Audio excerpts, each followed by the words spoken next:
Smart city વડોદરામાં senior citizen ડામર પર ચીપક્યા। વડોદરાના વાડી ટાવર રોડ પર પાલિકાની રોડ શાખા દ્વારા સીલ કોટ એટલે કે ડામર રોડ બનાવવાની કામગીરી ચાલી રહી હતી। આ કામગીરી દરમિયાન રસ્તા પર ભારે માત્રામાં લિક્વિડ ડામર પાથરવામાં આવ્યો હતો। જો કે તંત્ર દ્વારા વાહન ચાલકો કે રાહદારીઓ માટે કોઈ આળસ કે ચેતવણીનું બોર્ડ મૂકવામાં આવ્યું ન હતું। આ દરમિયાન ત્યાંથી પસાર થઈ રહેલા એક સિનિયર સિટીઝનનો પગ અચાનક આ ગરમ અને ચીકણા ડામર પર પડી ગયો હતો। ડામર એટલો ચીકણો હતો કે કાકાના ચંપલ અને પગ સીધા રોડ સાથે ચોંટી ગયા હતા, જેના કારણે તેઓ પોતાનું સંતુલન ગુમાવી બેઠા અને રોડ પર જોરદાર પટકાયા હતા। વૃદ્ધ કાકા રોડ પર પટકાતા જ આસપાસના સ્થાનિક લોકો તાત્કાલિક તેમની મદદે દોડી આવ્યા હતા।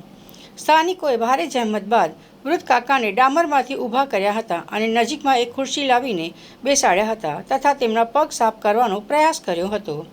આ આખી ઘટનામાં સૌથી શરમજનક બાબત એ સામે આવી છે કે જ્યારે આ ઘટના બની ત્યારે વોર્ડ નંબર 14ના નગરસેવક પણ ત્યાં હાજર હતા, પરંતુ સ્થાનિકોનો આક્ષેપ અનુસાર નગરસેવક જાણે કોઈ તમાશો જોતા હોય તેમ મૂક પ્રેક્ષક બનીને ઊભા રહ્યા હતા અને વૃદ્ધની મદદે દોડવાની તકેદારી સુદ્ધા રાખવી ન હતી। સ્માર્ટ સિટીના દાવાઓ વચ્ચે વડોદરાની જનતા ક્યાં સુધી આવા અડધડ વહીવટનો ભોગ બનતી રહેશે તે એક મોટો સવાલ છે।